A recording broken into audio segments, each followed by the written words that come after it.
ನೀವು ಕೂಡ ಗೃಹಲಕ್ಷ್ಮಿ ಯೋಜನೆ ಫಲಾನುಭವಿಗಳಾಗಿದ್ದು ನಿಮಗೆ 2-3 ತಿಂಗಳಿನಿಂದ ಹಣ ಬಂದಿಲ್ಲ ಅಂದ್ರೆ ಗುಡ್ ನ್ಯೂಸ್, ಹಣ ಬರಲಿದೆ ವೀಕ್ಷಕರೇ. 6,000 ರೂಪಾಯಿ ಹಣವು ಕೂಡ ಜಮೆ ಆಗ್ತಾ ಇದೆ. ಮತ್ತೆ ಈ ಒಂದು 3 ಲಕ್ಷ ರೂಪಾಯಿವರೆಗೂ ಹಣ ಪಡ್ಕೋಬೇಕಂದ್ರೆ ಕೆಲವೊಂದು ನಿಯಮಗಳನ್ನ ಜಾರಿ ಮಾಡಲಾಗ್ತಾ ಇದೆ. ಆ ಒಂದು ನಿಯಮಗಳ ಬಗ್ಗೆನೂ ಕೂಡ ಅಪ್ಡೇಟ್ ನೋಡೋಣ. ಮತ್ತೆ ಕರ್ನಾಟಕದಲ್ಲಿ 4 ರಿಂದ 5 ದಿನಗಳವರೆಗೂ ಈ 12 ಜಿಲ್ಲೆಗಳಿಗೆ ಅಲರ್ಟ್ ಅಂತ ಹೇಳ್ಬೋದು. ಚಳಿ ಪ್ರಮಾಣ ನಾಳೆಯಿಂದಲೇ ಜಾಸ್ತಿ ಆಗ್ತಾ ಇದೆ. ಮತ್ತೆ ಮಳೆ ಪ್ರಮಾಣವೂ ಕೂಡ ಜಾಸ್ತಿ ಆಗ್ತಾ ಇದೆ ವೀಕ್ಷಕರೇ. ಯಾವೆಲ್ಲ ಜಿಲ್ಲೆಗಳಲ್ಲಿ ಮಳೆ ಬೀಳುತ್ತೆ, ಚಳಿ ಪ್ರಮಾಣ ಜಾಸ್ತಿ ಆಗುತ್ತೆ, ಅದು ಕೂಡ ವಿಡಿಯೋದಲ್ಲಿ ನೋಡ್ತಾ ಹೋಗೋಣ. ನಿಮ್ಮ ಊರಿನ ಹೆಸರನ್ನು ಕೂಡ ನೀವು ಕಮೆಂಟ್ ಮಾಡಿ. BPL ಕಾರ್ಡ್ ಇದ್ದವರಿಗೆ, ಅನ್ನಭಾಗ್ಯ ಫಲಾನುಭವಿಗಳಿಗೆ ಅಕ್ಕಿ ಜೊತೆಗೆ ಅಡುಗೆ ಎಣ್ಣೆ, ಉಪ್ಪು, ಸಕ್ಕರೆ, ತೊಗರಿಬೇಳೆ ಹೆಚ್ಚುವರಿ ವಿತರಣೆ ಮಾಡಲಾಗುತ್ತೆ. ಪ್ರತಿ ತಿಂಗಳು 10ನೇ ತಾರೀಕಿನ ಒಳಗೆ ಇನ್ಮುಂದೆ ಇಂದಿರಾ ಕಿಟ್ ವಿತರಣೆ ಮಾಡಲಾಗುತ್ತೆ. ಫೆಬ್ರವರಿ 10ನೇ ತಾರೀಕಿನಿಂದಲೇ ಇಂದಿರಾ ಕಿಟ್ ವಿತರಣೆ ಮಾಡಲು ಸರ್ಕಾರ ಪ್ಲಾನಿಂಗ್ ಮಾಡ್ತಾ ಇದೆ. ಈಗಾಗಲೇ ಎಲ್ಲ ಒಂದು ಭರ್ಪೂರ ಸಿದ್ಧತೆಗಳನ್ನು ಕೂಡ ಮಾಡಿಕೊಳ್ಳಲಾಗಿದೆ. ಮತ್ತೆ ನೀವು ಕೂಡ ಬ್ಯಾಂಕ್ ಅಕೌಂಟ್ ಹೊಂದಿದ್ದು ಬ್ಯಾಂಕ್ ನಲ್ಲಿ 1 ರೂಪಾಯಿ ಅಲ್ಲ 100 ರೂಪಾಯಿನೂ ಇಟ್ಟಿದ್ರು ಕೂಡ RBI ಕಡೆಯಿಂದ ನಿಮಗೆ ಒಂದು ಹೊಸ ಗುಡ್ ನ್ಯೂಸ್ ಹಾಗೂ ಒಂದು ಹೊಸ ಶಾಕಿಂಗ್ ನ್ಯೂಸ್ ಎಲ್ಲ ಕೂಡ ವಿಡಿಯೋದಲ್ಲಿ ಕವರ್ ಮಾಡಿದ್ದೇವೆ. ಸೊ ವಿಡಿಯೋನ ನೀವು ಪೂರ್ತಿಯಾಗಿ ಕೊನೆ ತನಕ ನೋಡಿ. ಬ್ಯಾಂಕ್ ಅಕೌಂಟ್ ಇದ್ದವರು ತುಂಬಾ ಇಂಪಾರ್ಟೆಂಟ್ ಅಪ್ಡೇಟ್ ಬಂದಿದೆ. ಇನ್ನು ವೀಕ್ಷಕರೇ, ನಿಮಗೆಲ್ಲ ಗೊತ್ತೇ ಇದೆ, ಈಗಾಗಲೇ ಇಂಡಿಗೋ ವಿಮಾನ ಹಾರಾಟ ಭಾರತ ದೇಶಾದ್ಯಂತ 2-3 ದಿನಗಳಿಂದ ರದ್ದು ಮಾಡಲಾಗಿದೆ. ಮತ್ತು ಪೈಲಟ್ ಗಳ ಕೊರತೆಯಿಂದಾಗಿ ಇಂಡಿಗೋ ವಿಮಾನಗಳು ಕ್ಯಾನ್ಸಲ್ ಆಗ್ತಾ ಇದ್ದಾವೆ.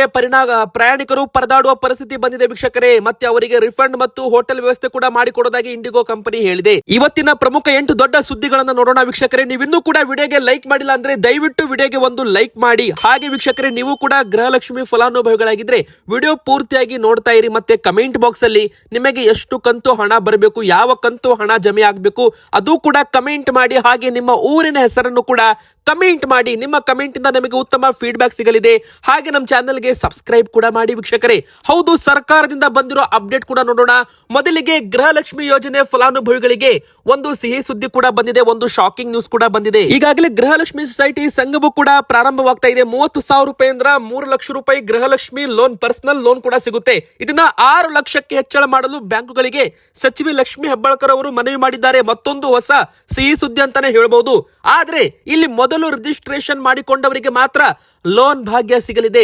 ಈ ಒಂದು ಗೃಹಲಕ್ಷ್ಮಿ ಸೊಸೈಟಿ ಸಂಘದಲ್ಲಿ 1,000 ರೂಪಾಯಿ ಒಮ್ಮೆ ಬಾರಿ ನೀವು ಪಾವತಿ ಮಾಡಿ ಸದಸ್ಯತ್ವ ತಗೋಬೇಕು, ಅಂದ್ರೆ ಮೆಂಬರ್ಶಿಪ್ ಆಗಬೇಕು ಅಂತ ಈಗಾಗಲೇ ಮೊದಲೇ ಒಂದು ನಿಯಮ ಇರುವಂತದ್ದು. ನಂತರ ನೀವು 200 ರೂಪಾಯಿ ಹಾಗೆ 6 ತಿಂಗಳವರೆಗೂ ಅದರಲ್ಲಿ ಡೆಪಾಸಿಟ್ ಮಾಡಬೇಕು. ಮೊದಲು ಯಾರು ಈ ಒಂದು ಮೆಂಬರ್ಶಿಪ್ ತಗೊಂತಾರ ನೋಡಿ, ಅವರಿಗೆ ಮಾತ್ರ ಸಿಗಲಿದೆ 3 ಲಕ್ಷ ರೂಪಾಯಿ ಸಾಲ. ಈ ಒಂದು ಗೃಹಲಕ್ಷ್ಮಿ ಸೊಸೈಟಿ ಸಂಘವನ್ನ ಓಪನ್ ಮಾಡ್ತಾ ಇದ್ದಂತೆ 90 ದಿನಗಳವರೆಗೂ ಸಮಯ ಅವಕಾಶ ಕೊಡಲಾಗುತ್ತೆ ಅಂತೆ. ಹೌದು, 30, 60, 90 ದಿನಗಳವರೆಗೂ ಮಾತ್ರ ಸಮಯ ಅವಕಾಶ ಇರಲಿದೆ. ಈ ಒಂದು ಸಮಯ ಅವಕಾಶ ಒಳಗೆ ಯಾರೆಲ್ಲ ಗೃಹಲಕ್ಷ್ಮಿ ಸಂಘದಲ್ಲಿ ಜಾಯ್ನ್ ಆಗಿ ಅವರು ಮಾತ್ರ ಒಂದು 3 ಲಕ್ಷ ರೂಪಾಯಿವರೆಗೂ ಹಣವನ್ನ ಪಡೆದುಕೊಳ್ಳಬಹುದು. 30,000 ರೂಪಾಯಿಂದ ಹಿಡಿದು 1 ಲಕ್ಷ 3 ಲಕ್ಷ ರೂಪಾಯಿವರೆಗೂ ಹಣವನ್ನ ಕೇವಲ ಇದು ಲಿಮಿಟೆಡ್ ಮಾತ್ರ 90 ದಿನಗಳವರೆಗೆ ಯಾರೆಲ್ಲ ರಿಜಿಸ್ಟ್ರೇಷನ್ ಮಾಡಿಸಿಕೊಳ್ತಾರೆ ಅವರಿಗೆ ಮಾತ್ರ. ಎದಕ್ಕಂದ್ರೆ ಕೋಟ್ಯಾಂತರ ಫಲಾನುಭವಿಗಳು ಇರೋದ್ರಿಂದ ಎಲ್ಲರಿಗೂ ಕೂಡ ಸಾಲ ಕೊಡುವುದು ಅಂದ್ರೆ ಹಂತ ಇಂತ ಮಾತಲ್ಲ. ಸೊ ಯಾರು 90 ದಿನ 120 ದಿನಗಳ ಒಳಗೆ ಯಾರೆಲ್ಲ ರಿಜಿಸ್ಟ್ರೇಷನ್ ಮಾಡಿಸಿಕೊಳ್ತಾರೆ ಅವರಿಗೆ ಮಾತ್ರ ಆ ಪರ್ಸನಲ್ ಲೋನ್ 30,000 ರೂಪಾಯಿ, 1 ಲಕ್ಷ ರೂಪಾಯಿ, 2 ಲಕ್ಷ ರೂಪಾಯಿ, 3 ಲಕ್ಷ ರೂಪಾಯಿವರೆಗೂ ಹಣ ಸಿಗಲಿದೆ ಅಂತೆ. ಯಾರು ಮೊದಲು ಜಾಯ್ನ್ ಆಗ್ತೀರಾ ಅವರಿಗೆ ಮಾತ್ರ ಅಂತಾನು ಕೂಡ ಇಲ್ಲಿ ಹೇಳಲಾಗಿದೆ ವೀಕ್ಷಕರೇ. ಇನ್ನು 6,000 ರೂಪಾಯಿ ಹಣವು ಕೂಡ ಗೃಹಲಕ್ಷ್ಮಿಯರಿಗೆ ಜಮೆ ಆಗ್ತಾ ಇದೆ. ಹೌದು, ಇದೇ ಒಂದು ತಿಂಗಳಲ್ಲಿ 4,000 ರೂಪಾಯಿ ಅಂತೂ ಜಮೆ ಆಗುತ್ತೆ. ಈಗಾಗಲೇ ಆಗಸ್ಟ್ ತಿಂಗಳವರೆಗೂ ಎಲ್ಲಾ ಕಂತು ಸರ್ಕಾರದಿಂದ ಕ್ಲಿಯರ್ ಮಾಡಲಾಗಿದೆ. ಹೌದು, ಆಗಸ್ಟ್ ತಿಂಗಳವರೆಗೂ ಹಣವನ್ನ ಹಾಕಲಾಗಿದೆ. ಎಲ್ಲರ ಅಕೌಂಟ್ಗೂ ಕೂಡ ಕ್ಲಿಯರ್ ಮಾಡಲಾಗಿದೆ. ಈಗ ಬಾಕಿ ಇರೋದು ಅಂದ್ರೆ ಸೆಪ್ಟೆಂಬರ್ ಹಾಗೂ ಅಕ್ಟೋಬರ್ ತಿಂಗಳದ್ದು ಮಾತ್ರ. ಈ ಒಂದು ಕಂತಿನ ಹಣವನ್ನು ಕೂಡ ಈಗಾಗಲೇ ಜಮೆ ಮಾಡುವ ಪ್ರಕ್ರಿಯೆ ಶುರುವಾಗಿದೆ ವೀಕ್ಷಕರೇ. ಹೌದು, 18ನೇ ತಾರೀಕಿನ ಒಳಗೆ ಈಗಾಗಲೇ ಗೃಹಲಕ್ಷ್ಮಿಯರಿಗೆ ಸೆಪ್ಟೆಂಬರ್ ತಿಂಗಳ ಕಂತಿನ ಹಣ ಕೂಡ ಜಮೆ ಆಗುತ್ತೆ. ಅದೇ ತರ ತಿಂಗಳ ಕೊನೆಯ ದಿನ ಅಂದ್ರೆ 30ನೇ ತಾರೀಕಿನ ಒಳಗೆ ಅಕ್ಟೋಬರ್ ತಿಂಗಳ ಹಣವೂ ಕೂಡ ಜಮೆಯಾಗಲಿದೆ ವೀಕ್ಷಕರೇ. ನಿಮಗೆ ಈಗಾಗಲೇ ಆಗಸ್ಟ್ ತಿಂಗಳವರೆಗೂ ಹಣ ಬಂದು ಸೆಪ್ಟೆಂಬರ್ ತಿಂಗಳದ್ದು ಹಣ ಬಂದಿದ್ರೆ ಬೇಗನೆ ಸೆಪ್ಟೆಂಬರ್ ತಿಂಗಳದ್ದು ಬಂದಿದೆ ಅಂತ ಕಮೆಂಟ್ ಮಾಡಿ. ಯಾರಿಗೆಲ್ಲ ಬಂದಿಲ್ಲ ಅವರು ಕೂಡ ಕಮೆಂಟ್ ಮಾಡಿ. ನಿಮ್ಮ ಊರಿನ ಹೆಸರನ್ನು ಕೂಡ ಕಮೆಂಟ್ ಮಾಡಿ ವೀಕ್ಷಕರೇ. ಇಲ್ಲಿವರೆಗೂ ಆಗಸ್ಟ್ ತಿಂಗಳವರೆಗೂ ಹಣವನ್ನ ಹಾಕಲಾಗಿತ್ತು. ಸೆಪ್ಟೆಂಬರ್ ಅಕ್ಟೋಬರ್ ತಿಂಗಳದ್ದು ಮಾತ್ರ ಬಾಕಿ ಇತ್ತು. ಅದು ಕೂಡ ಈಗ ಬಿಡುಗಡೆ ಮಾಡಲಾಗಿದೆ. ಅಮೌಂಟ್ ಜಮೆ ಕೂಡ ಪ್ರಕ್ರಿಯೆ ಶುರುವಾಗಿದೆ. ಇನ್ನೇನು ಕೆಲವೇ ದಿನಗಳಲ್ಲಿ ನಿಮಗೆ 4,000 ರೂಪಾಯಿ ಹಣವು ಕೂಡ ಜಮೆ ಆಗುತ್ತೆ ವೀಕ್ಷಕರೇ. ಮತ್ತೆ ನೀವು ಕೂಡ ಬ್ಯಾಂಕ್ ಅಕೌಂಟ್ ಹೊಂದಿದ್ದು, ನೀವು ಬ್ಯಾಂಕ್ ನಲ್ಲಿ ಹಣ ಇಟ್ಟಿದ್ರು ಅಥವಾ ಗೃಹ ಸಾಲ, ವಾಹನ ಸಾಲ ಅಥವಾ ಮನೆ ಸಾಲ ಪಡೆದುಕೊಂಡಿದ್ರೆ ನಿಮಗೆ ಒಂದು ಬಂಪರ್ ಸಿಹಿ ಸುದ್ದಿ ಕೂಡ ಬಂದಿದೆ.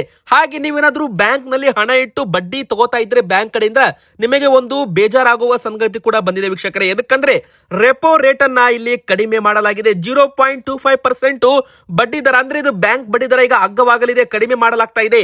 ಮೊದಲು 5.50% ಇತ್ತು, ಈಗ 5.25% ಗೆ ರೆಪೋ ರೇಟ್ ಅನ್ನ ಇಳಿಕೆ ಮಾಡಲಾಗಿದೆ ವೀಕ್ಷಕರೇ. Reserve bank of India repo rate ಇಳಿಕೆ ಮಾಡಿದ್ರೆ ಏನಾಗುತ್ತೆ ಅಂತ ನೀವು ಕೇಳೋದಾದ್ರೆ, ಸಾಲಗಾರರಿಗೆ ಇದರಿಂದ ಅನುಕೂಲವಾಗುತ್ತೆ, ಆದ್ರೆ ಫಿಕ್ಸ್ ಡಿಪಾಸಿಟ್ ಠೇವಣಿ ಇಟ್ಟವರಿಗೆ ಬೇಸರವಾಗುವ ಸಂಗತಿ ಅಂದ್ರೆ RBI ಬಡ್ಡಿ ದರ ಕಡಿಮೆ ಮಾಡಲಾಗಿದೆ, ಸಾಲಗಾರರು ಖುಷಿಯಾಗಿದ್ದಾರೆ. ರೆಪೋ ದರ ಕಡಿತದಿಂದ ಗೃಹ ಸಾಲ, ವಾಣಿಜ್ಯ ಸಾಲ, ಆಟೋಗಳ, ವಾಹನಗಳ ಸಾಲನ ಮೇಲಿನ ಬಡ್ಡಿ ಕಡಿಮೆ ಆಗುವ ನಿರೀಕ್ಷೆ ಇದೆ. ಒಂದು ವೇಳೆ ಯಾವುದೇ ವ್ಯಕ್ತಿ 8.5% ಬಡ್ಡಿ ದರದಲ್ಲಿ 15 ವರ್ಷಗಳ ಅವಧಿಗೆ 25 ಲಕ್ಷ ಸಾಲ ಪಡೆದಿದ್ರೆ, ಬ್ಯಾಂಕುಗಳನ್ನಾದ್ರೂ 0.25% ಬಡ್ಡಿ ಕಡಿಮೆ ಮಾಡಿದ್ರೆ ವಾರ್ಷಿಕ 65,000 ರೂಪಾಯಿಯಷ್ಟು ಉಳಿತಾಯವಾಗಲಿದೆ. ಇದೇ ರೀತಿ ನಿಶ್ಚಿತ ಠೇವಣಿ ಅಂದ್ರೆ ಉಳಿತಾಯ ಠೇವಣಿ, ಸೇವಿಂಗು ಮತ್ತು ನೀವು ಏನಾದ್ರೂ ಫಿಕ್ಸ್ ಡೆಪಾಸಿಟ್ ಮಾಡಿದ್ರೆ ನಿಮಗೆ ಬ್ಯಾಂಕುಗಳು ಬಡ್ಡಿ ಕೊಡ್ತಾ ಇದ್ದು, ಆದ್ರೆ ಈಗ ಬ್ಯಾಂಕುಗಳ ಬಡ್ಡಿ ದರವು ಕೂಡ ಇಷ್ಟೇ ಪ್ರಮಾಣದಲ್ಲಿ ಕಡಿಮೆ ಆಗುತ್ತೆ ಅಂತ ನೀವು ತಿಳ್ಕೋಬಹುದು ವೀಕ್ಷಕರೇ. ಅಂದ್ರೆ ನೀವೇನಾದ್ರೂ ಬ್ಯಾಂಕ್ ನಲ್ಲಿ 2 ಲಕ್ಷ 3 ಲಕ್ಷ ಫಿಕ್ಸ್ ಡೆಪಾಸಿಟ್ ಮಾಡಿದ್ರೆ ಅದರ ಮೇಲಿರುವ ಬಡ್ಡಿ ಕೂಡ ಕಡಿಮೆ ಆಗುತ್ತೆ. ಒಂದು ಕಡೆಗೆ ಯಾರಾದ್ರೂ ಸಾಲವನ್ನ ಮಾಡಿ ಬ್ಯಾಂಕುಗಳಿಗೆ ಬಡ್ಡಿ ಪಾವತಿ ಮಾಡ್ತಾ ಇದ್ರೆ ಬಡ್ಡಿ ಹೊರೆಯೂ ಕೂಡ 0.25% ಕಡಿಮೆ ಆಗಲಿದೆ ವೀಕ್ಷಕರೇ. ಈ ಮೂಲಕ ರೆಪೋ ರೇಟ್ ಇಳಿಕೆ ಆದ್ರೆ ಸಾಲಗಾರರಿಗೆ ಅನುಕೂಲವಾಗುತ್ತೆ, ಆದ್ರೆ ಬ್ಯಾಂಕ್ ನಲ್ಲಿ ಲಕ್ಷಾಂತರ ರೂಪಾಯಿ ಹಣ ಇಟ್ಟವರಿಗೆ ಇದು ಬಡ್ಡಿ ದರ ಕಡಿಮೆ ಸಿಗಲಿದೆ. ಅದರಲ್ಲಿ ಶಾಕಿಂಗ್ ನ್ಯೂಸ್ ಅಂತಾನೆ ಹೇಳ್ಬಹುದು. ಬನ್ನಿ ಈಗ ಮತ್ತೊಂದು ದೊಡ್ಡ ಬ್ರೇಕಿಂಗ್ ನ್ಯೂಸ್ ಏನಂತ ನೋಡೋಣ. ಕರ್ನಾಟಕದಲ್ಲಿ ಮತ್ತೆ ಮುಂದಿನ 4 ದಿನಗಳ ಕಾಲ ಭಾರಿ ಮಳೆ ಸುರಿಯಲಿದೆ ವೀಕ್ಷಕರೇ. ಹೌದು, ಯಾವೆಲ್ಲ ಜಿಲ್ಲೆಗಳಲ್ಲಿ ಚಳಿ ಪ್ರಮಾಣ ಜಾಸ್ತಿ ಆಗುತ್ತೆ, ಮಳೆ ಪ್ರಮಾಣ ಜಾಸ್ತಿ ಆಗುತ್ತೆ ಅಂತ ನೋಡ್ತಾ ಹೋಗೋಣ. ಮೊದಲಿಗೆ ಸೈಕ್ಲೋನ್ ಪ್ರಮಾಣ ತಗ್ಗಿದ್ರು ಕೂಡ ಬೆಂಗಳೂರಿನಲ್ಲಿ ಭಾರಿ ಚಳಿ ಪ್ರಮಾಣ ಜಾಸ್ತಿ ಆಗಿದೆ. ಅಲ್ಲಲ್ಲಿ ತುಂತುರು ಮಳೆ ಕೂಡ ಶುರುವಾಗಿದೆ. ಹೌದು, ಬೆಂಗಳೂರು, ತುಮಕೂರು, ಮಂಡ್ಯ, ಮೈಸೂರು, ಹಾವೇರಿ, ಹಾಸನ, ಕೊಡಗು, ಚಿಕ್ಕಮಗಳೂರು ಅಥವಾ ಉತ್ತರ ಕನ್ನಡ, ದಕ್ಷಿಣ ಕನ್ನಡ, ಉಡುಪಿ, ಮಂಗಳೂರು ಈ ಭಾಗದಲ್ಲಿ ಸಾಧಾರಣ ಮಳೆ ಕೂಡ ಶುರುವಾಗಿದೆ. ಆದ್ರೆ ಚಳಿ ಪ್ರಮಾಣವೂ ಕೂಡ ಜಾಸ್ತಿ ಆಗಿದೆ ವೀಕ್ಷಕರೇ. ಸೈಕ್ಲೋನ್ ಪ್ರಮಾಣ ಕಡಿಮೆ ಆದ್ರೂ ಕೂಡ ನಮ್ಮ ರಾಜ್ಯದ ಜಿಲ್ಲೆಗಳಲ್ಲಿ ಕ್ಷಣ ಕ್ಷಣಕ್ಕೂ ಹವಾಮಾನ ಬದಲಾವಣೆ ಆಗ್ತಾ ಇದೆ. ಈ ಒಂದು ವಾತಾವರಣದಿಂದ ಚಳಿಗೆ ಜನರು ತಂಡ ಹೊಡೆದಿದ್ದು, ಕಳೆದ 2 ವಾರಗಳಿಂದ ಬೆಂಗಳೂರು ಸೇರಿದಂತೆ ವಿವಿಧ ಜಿಲ್ಲೆಗಳು ತಂಪು ಕೂಲ್ ಸಿಟಿಗಳಾಗಿ ಮಾರ್ಪಟ್ಟಿವೆ ವೀಕ್ಷಕರೇ. ಅದೇ ತರ ಉತ್ತರ ಕರ್ನಾಟಕದ ಭಾಗದಲ್ಲಿ ಒಣ ಹವೆ ಮುಂದುವರಿಯಲಿದೆ, ಡ್ರೈ ಡೇ ಅಂತಾನೆ ಹೇಳ್ಬೋದು. ಯಾವುದೇ ರೀತಿ ಮಳೆ ಪ್ರಮಾಣ ಉತ್ತರ ಕರ್ನಾಟಕದ ಭಾಗದಲ್ಲಿ ಇನ್ ಮುಂದೆ ಸುರಿಯಲ್ಲ, ಯಾಕಂದ್ರೆ ಕೆಲವು ದಿನಗಳವರೆಗೂ ಸುರಿಯಲ್ಲ ಅಂತ ಹೇಳಲಾಗ್ತಾ ಇದೆ. ಚಂಡಮಾರುತ ಪ್ರಭಾವ ಕಡಿಮೆ ಆಗಿದೆ, ಸದ್ಯಕ್ಕೆ ಇಲ್ಲ ಉತ್ತರ ಕರ್ನಾಟಕದ ಭಾಗದಲ್ಲಿ ಮಳೆ. ಬೆಳಗಾವಿ, ಬೀದರ್, ವಿಜಯಪುರ, ಬಾಗಲಕೋಟೆ, ಹಾವೇರಿ, ಗದಗ, ಧಾರವಾಡ, ಕಲಬುರಗಿ, ಕೊಪ್ಪಳ, ಬಳ್ಳಾರಿ, ರಾಯಚೂರು, ಯಾದಗಿರಿ ಮತ್ತು ವಿಜಯನಗರ ಜಿಲ್ಲೆಗಳಲ್ಲಿ ಒಣ ಹವೆ ಮುಂದುವರಿಯಲಿದೆ ವೀಕ್ಷಕರೇ. ಆದ್ರೆ ಮಳೆ ವಾತಾವರಣ ಸದ್ಯಕ್ಕೆ ಮರೆಯಾಗಿದ್ದು, ಉಡುಪಿ, ದಕ್ಷಿಣ ಕನ್ನಡ, ಉತ್ತರ ಕನ್ನಡ ಸೇರಿದಂತೆ ಕರಾವಳಿ ಜಿಲ್ಲೆಗಳಲ್ಲೂ ಕೂಡ ಒಣ ಹವೆ ಜೊತೆಗೆ ಸಂಜೆ ಆಗ್ತಾ ಇದ್ದಂತೆ ಚಳಿ ಪ್ರಮಾಣವೂ ಕೂಡ ಜಾಸ್ತಿ ಆಗಲಿದೆ ಅಂತ ಹವಾಮಾನ ಇಲಾಖೆಯಿಂದ ಮಾಹಿತಿ ಇಲ್ಲಿ ಬಂದಿರುವಂತದ್ದು. ಬನ್ನಿ ಈಗ ಮತ್ತೊಂದು ದೊಡ್ಡ ಬ್ರೇಕಿಂಗ್ ನ್ಯೂಸ್ ಏನಂತ ನೋಡೋಣ ವೀಕ್ಷಕರೇ. ಇನ್ ಮುಂದೆ ಯಾರಾದ್ರೂ ಈ ಒಂದು ತಪ್ಪು ಮಾಡಿದರೆ ಜೈಲು ಶಿಕ್ಷೆ ಹಾಗೂ ₹1,00,000 ದಂಡ ಕೂಡ ನೀವು ಕೊಡಬೇಕಾಗಿ ಬರಬಹುದು. ಯಾವ ತಪ್ಪು ಮಾಡಬಾರದು? ಸಾಮಾಜಿಕ ಬಹಿಷ್ಕಾರಕ್ಕೆ 3 ವರ್ಷಗಳ ಕಾಲ ಜೈಲು ಶಿಕ್ಷೆ, ದ್ವೇಷ ಭಾಷಣ ಏನಾದ್ರೂ ಮಾಡಿದರೆ 2 ವರ್ಷಗಳ ಕಾಲ ಜೈಲು ಶಿಕ್ಷೆ ಅಂತ ಹೇಳಲಾಗಿದೆ. ಹೌದು, ದ್ವೇಷ ಭಾಷಣ, ದ್ವೇಷವನ್ನ ಹರಡುವಿಕೆ ಮತ್ತು ಹಿಂಸೆಗೆ ಪ್ರಚೋದಿಸುವವರಿಗೆ ₹1,00,000 ದಂಡ ಹಾಗೂ 2 ವರ್ಷಗಳವರೆಗೂ ಜೈಲು ಶಿಕ್ಷೆ ಹಾಕುವ ದ್ವೇಷ ಭಾಷಣ ಮತ್ತು ದ್ವೇಷ ಅಪರಾಧ ನಿಯಂತ್ರಣ ವಿಧೇಯಕ 2025ಕ್ಕೆ ಸಚಿವ ಸಂಪುಟ ಸಭೆಯ ಅನುಮತಿ ನೀಡಿದೆ. ಇನ್ನು ಯಾವುದೇ ವ್ಯಕ್ತಿ, ಕುಟುಂಬ ಅಥವಾ ಕುಟುಂಬದ ಸದಸ್ಯರನ್ನ ಸಾಮಾಜಿಕವಾಗಿ ಬಹಿಷ್ಕರಿಸುವುದನ್ನ ಕಟ್ಟುನಿಟ್ಟಾಗಿ ತಡೆಯಲು ಮುಂದಾಗಿರುವ ರಾಜ್ಯ ಸರ್ಕಾರ ಅಂತ ಕ್ರಮ ಎಸಗಿದವರಿಗೆ ₹1,00,000 ದಂಡ ಹಾಗೂ 3 ವರ್ಷಗಳ ಕಾಲ ಜೈಲು ಶಿಕ್ಷೆ ಹಾಕುವ ಕರ್ನಾಟಕ ಸಾಮಾಜಿಕ ಬಹಿಷ್ಕಾರದಿಂದ ಜನರ ರಕ್ಷಣೆ ಮಸೂದೆ 2025ಕ್ಕೆ ಗುರುವಾರ ನಡೆದ ಸಚಿವ ಸಂಪುಟ ಸಭೆಯಲ್ಲಿ ಅನುಮೋದನೆ ಪಡೆದಿದೆ ಅಂತಾನೂ ಕೂಡ ಇಲ್ಲಿ ಹೇಳಲಾಗಿದೆ ವೀಕ್ಷಕರೇ. ಇದು ಕೂಡ ಒಂದು ಇಂಪಾರ್ಟೆಂಟ್ ದೊಡ್ಡ ಬ್ರೇಕಿಂಗ್ ನ್ಯೂಸ್ ಅಂತಾನೆ ಹೇಳ್ಬೋದು. ಮತ್ತೆ ಈ ವಿಡಿಯೋ ನೀವು ಇನ್ನೂ ಕೂಡ ನೋಡ್ತಾ ಇದ್ರೆ ಬೇಗನೆ ಕಮೆಂಟ್ ಅಲ್ಲಿ ನಿಮ್ಮ ಊರಿನ ಹೆಸರನ್ನ ಕಮೆಂಟ್ ಮಾಡಿ. ಇನ್ನೂ ಕೂಡ ವಿಡಿಯೋಗೆ ಲೈಕ್ ಮಾಡಿಲ್ಲ ಅಂದ್ರೆ ಬೇಗನೆ ಲೈಕ್ ಮಾಡಿ. ಇದೇ ತರ ನಿಮಗೆ ಇಂಟ್ರೆಸ್ಟಿಂಗ್ ವಿಡಿಯೋಸ್ಗಳು ಸಿಗ್ತಾ ಇರುತ್ತೆ. ಈಗ ಬನ್ನಿ ಕೊನೆಯ ಬ್ರೇಕಿಂಗ್ ನ್ಯೂಸ್ ಏನಂತಾನೂ ಕೂಡ ನೋಡ್ತಾ ಹೋಗೋಣ. ನಮ್ಮ ಒಂದು ಭಾರತ ದೇಶಾದ್ಯಂತ ಇಂಡಿಗೋ ವಿಮಾನ ಸಂಚಾರವೂ ಕೂಡ ಬಂದ್ ಆಗ್ತಾ ಇದೆ. ಹೌದು ವೀಕ್ಷಕರೇ, ಕೆಲವು ದಿನಗಳ ಮಟ್ಟಿಗೆ ಇಂಡಿಗೋ ವಿಮಾನ ಸಂಚಾರಗಳು ಬಂದ್ ಆಗ್ತಾ ಇದ್ದಂತೆ ಸಾವಿರಾರು ಪ್ರಯಾಣಿಕರು ಕೂಡ ಇಲ್ಲಿ ರೊಚ್ಚಿಗೆದ್ದಿದ್ದಾರೆ. ಹೌದು, 3ನೇ ದಿನವೂ ಕೂಡ ಸಮಸ್ಯೆ. 10 ದಿನಗಳವರೆಗೂ ಕಾಲ ಇಂಡಿಗೋ ವಿಮಾನ ಹಾರಾಟ ಮಾಡಲ್ಲ ಅಂತಾನೂ ಕೂಡ ಹೇಳಲಾಗ್ತಾ ಇದೆ. ಮತ್ತೆ 1,000 ವಿಮಾನಗಳ ಸಂಚಾರ ರದ್ದಾಗ್ತಾ ಇದೆ. ಹೌದು, ಪೈಲಟ್ಗಳ ಕೊರತೆಯಿಂದಾಗಿ ಇಂಡಿಗೋ ವಿಮಾನಗಳು ರದ್ದಾಗ್ತಾ ಇದ್ದಾವೆ ಮತ್ತು ವಿಳಂಬವಾಗ್ತಾ ಇದ್ದಾವೆ. ಶುಕ್ರವಾರ 1,000ಕ್ಕೂ ಹೆಚ್ಚು ವಿಮಾನಗಳು ರದ್ದುಗೊಂಡವು.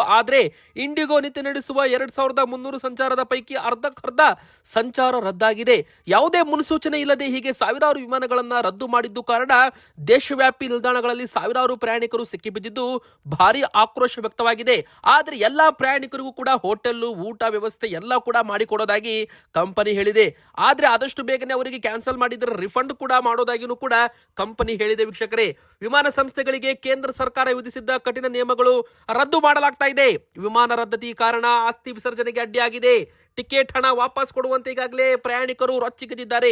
ಹೌದು ವೀಕ್ಷಕರೇ, ಈ ಬೆನ್ನಲ್ಲೇ ವಿಮಾನಗಳ ರದ್ದತಿ ಕೊನೆ ಹಾಡುವ ಉದ್ದೇಶದಿಂದ ವಿಮಾನಯಾನ ಸಂಸ್ಥೆಗಳಿಗೆ ವಿಧಿಸಿದ ಕಠಿಣ ನಿಯಮಗಳನ್ನು ವಾಪಸ್ ತೆಗೆದುಕೊಳ್ಳಲಾಗ್ತಾ ಇದೆ ಅಂತಲೂ ಕೂಡ ಇಲ್ಲಿ ಹೇಳಲಾಗಿದೆ. ವೀಕ್ಷಕರೇ, ಒಟ್ಟಾರೆ ನಮ್ಮ ಒಂದು ಭಾರತ ದೇಶದಲ್ಲಿ ಈ ಒಂದು ಇಂಡಿಗಾ ವಿಮಾನ ಸಂಚಾರ ರದ್ದಾಗ್ತಾ ಇದ್ದಂತೆ ಬೆಂಗಳೂರಿನಲ್ಲಿ ಏರ್ಪೋರ್ಟ್ ನಲ್ಲೂ ಕೂಡ ಸಾವಿರಾರು ಪ್ರಯಾಣಿಕರಿಗೆ ತುಂಬಾನೇ ತೊಂದರೆ ಆಗಿದೆ. ವೀಕ್ಷಕರೇ, ಇವತ್ತಿಗೆ ಇಷ್ಟ ಆಗಿತ್ತು. ವಿಡಿಯೋಗೆ ಇಷ್ಟ ಆದ್ರೆ ವಿಡಿಯೋಗೆ ಲೈಕ್ ಮಾಡಿ, ನಮ್ಮ ಚಾನೆಲ್ಗೆ ನೀವು ಇನ್ನೂ ಕೂಡ ಸಬ್ಸ್ಕ್ರೈಬ್ ಆಗಿಲ್ಲ ಅಂದ್ರೆ ಸಬ್ಸ್ಕ್ರೈಬ್ ಮಾಡಿ, ನಿಮ್ಮ ಊರಿನ ಹೆಸರನ್ನ ತಪ್ಪದೆ ಕಮೆಂಟ್ ಮಾಡಿ.